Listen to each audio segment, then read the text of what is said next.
Hello guys, I am an advocate Anshika Rastogi. क्या आपने सुना है कभी पुलिस वालों को भी कभी फांसी की सजा हुई है? जी हाँ, ये रेयर ऑफ रेयरेस्ट केस माना गया है। हिस्टोरिकल पहला केस है ये। इसमें जून 2020 लॉकडाउन कोरोना का टाइम था। जगह थी स्थानकुलम तमिलनाडु में एंड गवर्नमेंट ने टाइम लिमिट दी थी कोरोना में शॉप्स खुलने की। बट क्या होता है, जयराज और फेनिक्स इन दोनों की मोबाइल की शॉप थी। इन दोनों ने टाइम लिमिट से थोड़ी देर ज्यादा अपनी शॉप खोल ली थी एंड उसके बाद पुलिस आती है, इनको अरेस्ट करके ले जाती है।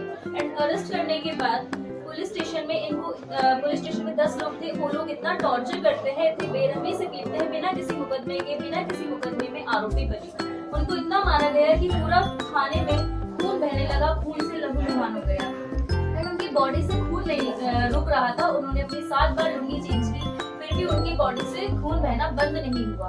उसके बाद उनको मेडिकल में ले जाया गया। मेडिकल उनका हुआ तो उसके बाद उनको मेडिकल में पुलिस से साठ गांठ करके डॉक्टर्स ने फिट बता दिया गया एंड उसके बाद उनको कोर्ट में पेश किया गया। कोर्ट में सोशल डिस्टेंसिंग की वजह से मजिस्ट्रेट ने उनको नहीं देखा एंड बिना देखे उनको जेल भेज दिया गया। जेल भेजने के बाद उनकी 1 दिन बाद तबीयत ज्यादा खराब हो जाती है। देन उनको एडमिट किया जाता है हॉस्पिटल में और एडमिट के बाद उनके बेटे की पहले डेथ हो जाती है। देन उसके नेक्स्ट डे उनकी डेथ हो जाती है और उस डेथ के बाद पोस्टमार्टम होता है। पोस्टमार्टम में पता लगता है कि उनकी बॉडी में इतनी इंटरनल इंजरीज थी, इतनी ग्रेवियस इंजरीज थी एंड उनकी बॉडी में इंटरनल ब्लीडिंग थी, जिसकी वजह से उनकी डेथ हो गई। उनको बहुत ज्यादा 3rd डिग्री टॉर्चर किया गया था।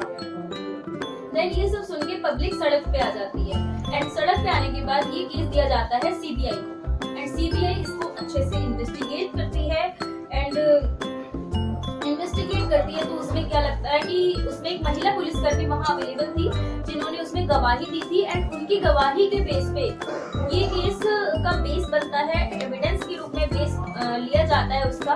देन उसी के बेस पे उनको 9 पुलिसकर्मियों को फांसी की सजा दी जाती है। अब 9 को क्यों दी गई, 1 को क्यों नहीं? क्योंकि एक की जो इन्वेस्टिगेशन के टाइम पे ही डेथ हो जाती है एंड इसमें जो धाराएं लगी थी उसमें लगी थी 302 आईपीसी की मर्डर की एंड 330, 331 टॉर्चर की एंड 342 आईपीसी इलीगल डिटेंशन की। तो ये कोर्ट का सबसे बड़ा मैसेज है कि अगर कानून के रखवाली ही अपराधी बन जाए तो न्याय व्यवस्था खुद कदम उठाती है एंड इस केस को rarest of rare case court ने माना है और दोषी पुलिसकर्मियों को फांसी की सजा सुनाई गई है। सबसे इम्पोर्टेंट है कि ये पूरा केस वायलेट करता है आर्टिकल 21 को, राइट टू लाइफ को एंड यूनिफॉर्म पावर ने जिम्मेदारी होती है और जब वो टूटती है तो कानून फैसला सुनाता है।